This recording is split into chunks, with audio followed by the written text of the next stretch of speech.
Chegamos então nos Evangelhos. Vamos iniciar hoje falando sobre essa classe de livros conhecida como Evangelhos, os primeiros livros do Novo Testamento: Mateus, Marcos, Lucas e João. Acompanhem comigo nessa jornada, neste conhecimento. Gostaria de, antes de iniciar, ler um texto que se encontra em Lucas, capítulo 1, versículo 1.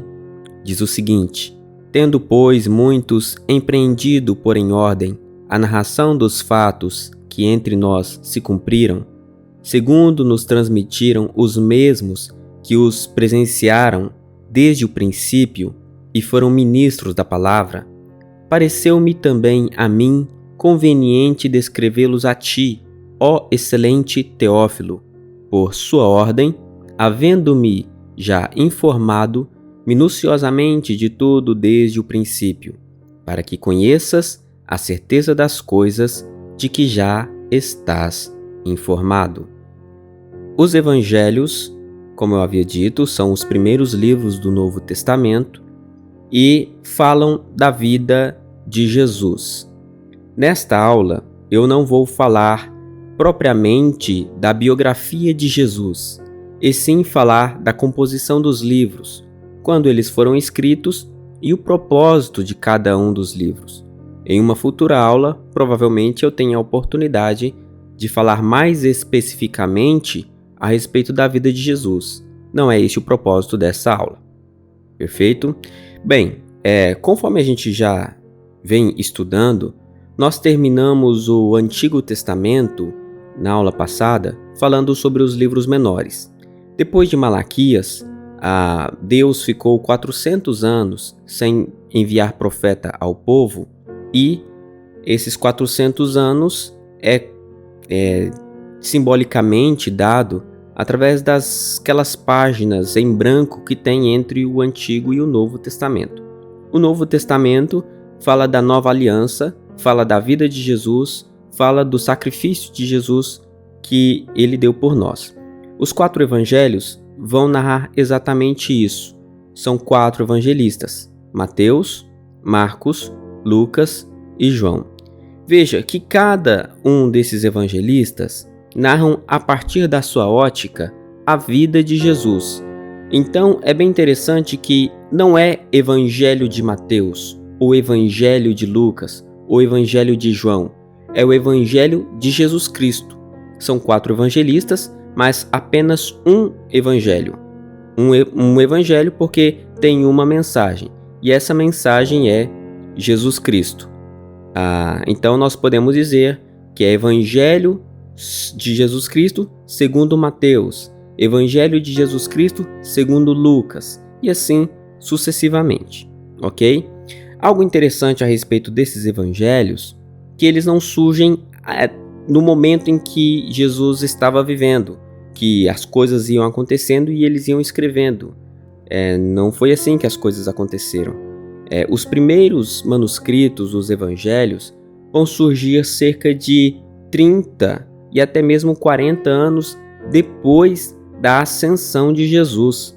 Ou seja, passaram ali 30, 40 anos de um hiato sem que nenhum escrito da vida de Jesus surgisse. E o propósito disso é simples: não havia necessidade, porque as pessoas que foram testemunhas de Jesus ainda estavam vivas e estavam comunicando umas às outras as grandes maravilhas de Jesus.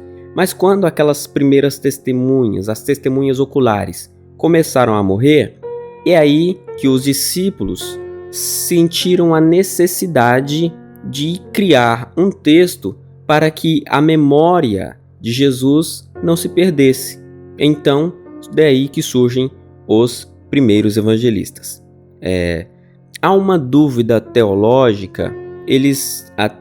Alguns dizem que o primeiro evangelho foi o evangelho de Marcos, outros dizem que foi o evangelho de Mateus, mas enfim, tanto Marcos, Mateus e Lucas, eles são conhecidos como evangelhos sinóticos, porque eles são muito parecidos na forma e na composição como eles foram escritos.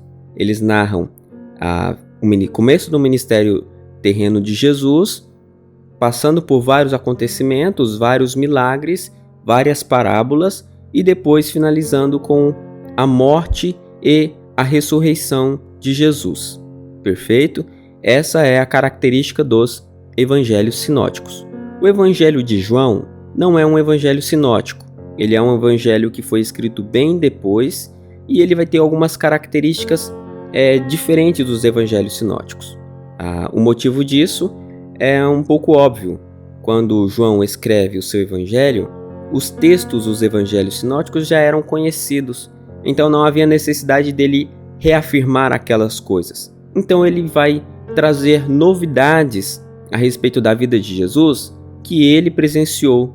Então o evangelho de João é conhecido como o evangelho que representa a glória do Filho de Deus. Perfeito? Então nós já temos aqui um quadro geral do que são os evangelhos. São 4 evangelistas, 3 se assemelham muito, que é Mateus, Marcos e Lucas, e o evangelho de João é um evangelho diferente. Por isso que é um evangelho que representa mais a glória e a grandeza de Jesus. Perfeito? Porque não tem a necessidade de provar a existência de Jesus. Todo mundo ali já era ciente da vida e do sacrifício que Jesus fez. Beleza? Nós devemos entender os evangelhos como se fosse um diamante. Quando nós pegamos um diamante em nossas mãos e nós olhamos por várias perspectivas, o diamante ele vai mudando de cor. Dependendo da forma como você olha, uma hora ele está lilás, outra hora está amarelo e uma hora brilha diferente. Da mesma forma os evangelhos. Eles estão narrando a vida de Jesus, mas por perspectivas diferentes. E aí cada um vai ter uma luz, um brilho, algo de especial. Perfeito? Como cada um dos evangelistas tem uma biografia diferente, mesmo que eles sejam contemporâneos, mas cada um tem uma vivência diferente, na forma como eles escrevem os livros, isso vai aparecer de maneira diferente no texto. Por exemplo, quando nós olhamos o evangelho de Mateus, nós percebemos muito da grandeza da escrita de Mateus, porque ele era um homem estudado. Embora ele fosse um publicano romano, rejeitado pela sociedade judaica, mas para ser um publicano era necessário que ele fosse uma pessoa estudada. Então, quando a gente olha para o Evangelho de Mateus, nós vemos muito dessa grandeza e dessa sutileza da escrita. Perfeito? Que às vezes a gente não encontra em outros escritores. E Mateus, ele não é à toa que ele foi escolhido como um dos evangelistas, porque ele era uma pessoa estudada. E o objetivo principal do Evangelho de Mateus é comunicar à autoridade judaica que Jesus Cristo veio cumprir todas as profecias do Antigo Testamento. Aquelas profecias que os profetas falaram a respeito do Messias, que ele viria. Mateus mostra que estas coisas se cumpriram em Jesus. Perfeito? E aí nós temos que entender também que Mateus, desde o primeiro momento, ele era uma testemunha ocular dos acontecimentos. Então ele pesquisa no texto hebraico as profecias, escreve a respeito delas no cumprimento da vida de Jesus, mas também relata muitos dos acontecimentos que ele viu com os seus próprios olhos. Beleza?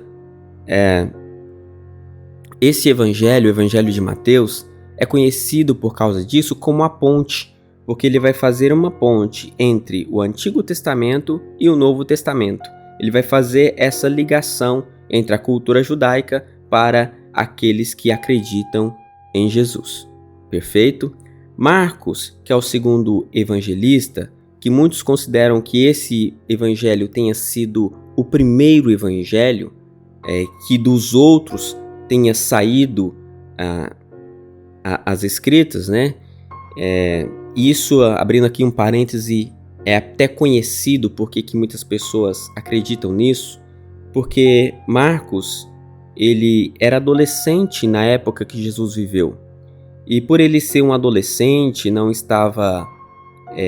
era um discípulo escolhido por Jesus, ele foi discípulo imediato de Pedro.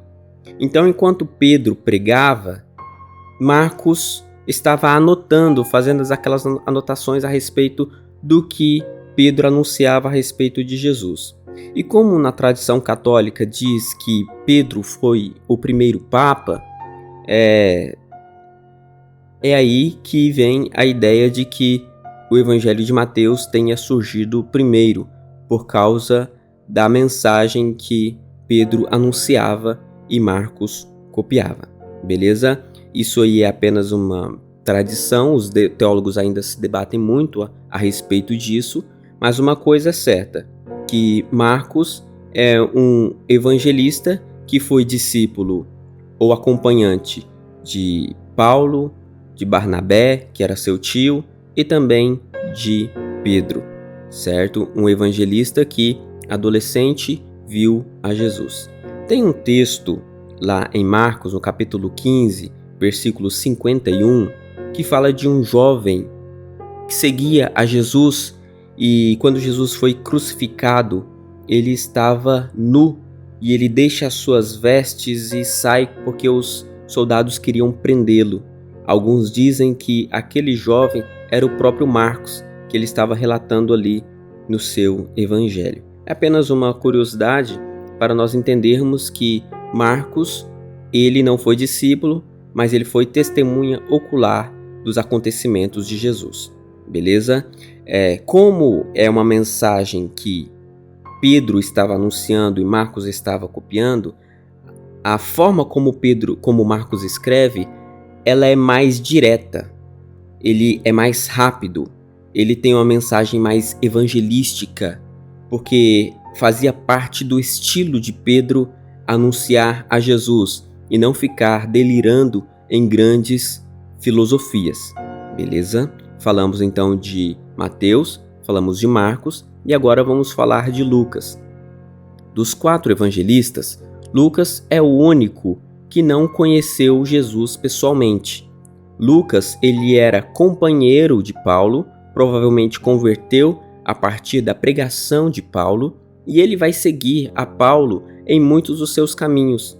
E enquanto Paulo estava fazendo os seus escritos, fazendo as suas mensagens, as suas cartas paulinas, Lucas estava pesquisando a respeito do Evangelho.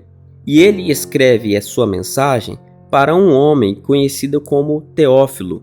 Provavelmente foi Teófilo que financiou os escritos de Lucas para escrever tanto o Evangelho de Lucas quanto Atos dos Apóstolos, que também foi escrito por Lucas. Então este homem é um homem muito importante na primeira comunidade cristã, mesmo que ele apareça na Bíblia apenas umas 2 vezes, 2 citações de Lucas. Perfeito?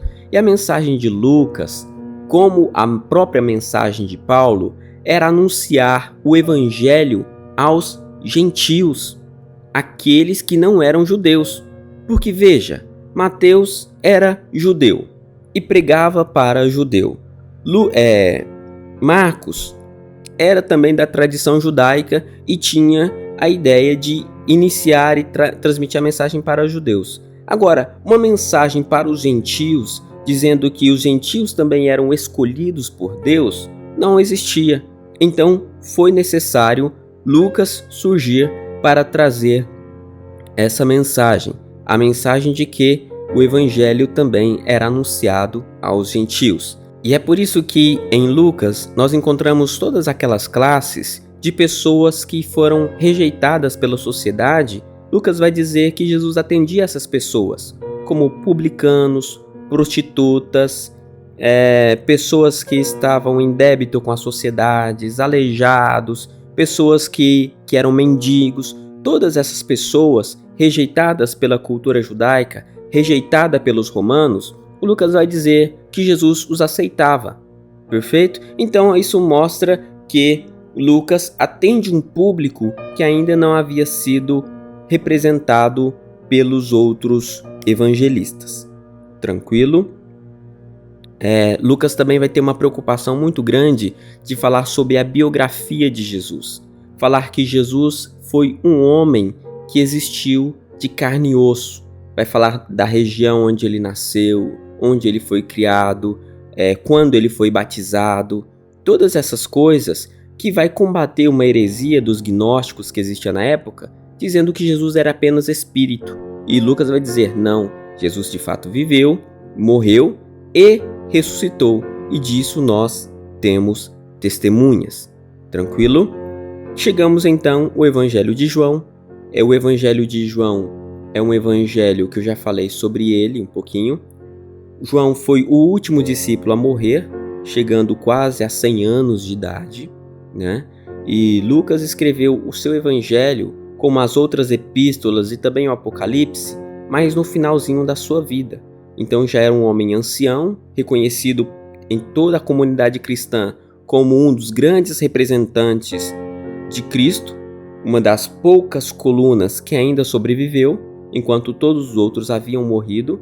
Ele deixa este evangelho, o evangelho maravilhoso que vai falar da glória do Filho de Deus. E aí é um evangelho que ele derrama toda a sua alma para contar a respeito de Jesus. E aí vem-nos a pergunta: os evangelhos apócrifos são dignos de confiança? Para quem não sabe, os evangelhos apócrifos são aqueles evangelhos que não estão no cânon sagrado, como o evangelho de Tomé, o evangelho de Maria Madalena e vários outros evangelhos por aí. Esses evangelhos são dignos de confiança? Por que eles não estão na Bíblia?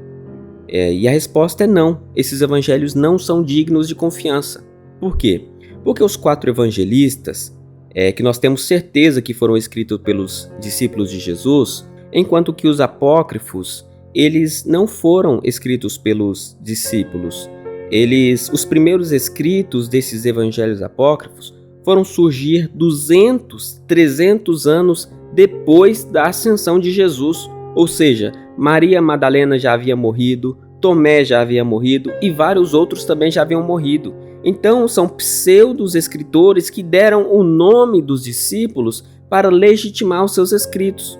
Então não foi Maria Madalena que escreveu aquela mensagem, não foi Tomé, não foi nenhum outro dos discípulos. Conseguiram compreender? E nos evangelhos apócrifos vai ter ali passagens da vida de Jesus que não tem como saber, como alguns acontecimentos da vida de infância de Jesus no Egito, ou que Jesus transformava passarinhos de barro em a vida. E isso aí é loucura, isso aí não tem nenhum fato, né? O que a Bíblia diz, os 4 evangelistas, é o que nós precisamos saber do ministério terreno de Jesus. Agora, as coisas que a Bíblia não diz a respeito da biografia de Jesus, não cabe a nós ficarmos especulando. E é isso que os evangelhos apócrifos fazem. Tranquilo? E aí, nós podemos confiar nesses 4 evangelistas, Mateus, Marcos, Lucas e João? Ou seja, o que eles escreveram foi de fato o que chegou para nós? A Igreja Católica, por algum desejo, eles mudaram os seus textos? Na verdade, não. O que os evangelistas quiseram dizer foi o que chegaram para nós. Porque nós podemos ver o seguinte: são mais de 5.300 manuscritos em grego do Novo Testamento. Ou seja, se você quiser conhecer os textos gregos dos evangelhos, você vai encontrar mais de 5.300 manuscritos que ainda estão preservados. Em latim, são mais de 10.000 escritos em latim e 9.300 outras versões de manuscritos antigos que falam dos evangelhos. E há pouquíssima diferença de um manuscrito para o outro. Ou seja, o que os evangelistas escreveram foi o que se chegou para nós. Para nível de comparação, o segundo texto mais preservado da história, que está em segundo lugar, porque a Bíblia está em primeiro, está a Ilíada de Homero, e temos apenas 643 versões. E para vocês terem uma ideia, O primeiro manuscrito sobre a Ilíada, o mais antigo, foi escrito 1200 anos depois dos acontecimentos. Enquanto que dos evangelhos, desde a primeira hora, nós temos alguns manuscritos ainda preservados, ok? Então, para vocês verem que a Bíblia sim é digna de confiança e nós podemos confiar nessas mensagens, beleza?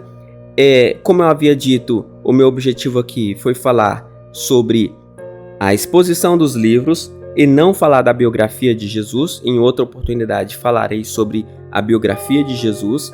Espero que vocês tenham entendido. Caso vocês não tenham entendido alguma parte, escreva aí nos comentários que eu ficarei muito grato em responder. Você também pode baixar a apostila das nossas aulas sobre o panorama bíblico da exposição dos livros no link que está aí abaixo nas descrições. Pode baixar gratuitamente e espero que essas aulas, que esse canal seja uma bênção na sua vida. Muito obrigado e até a próxima.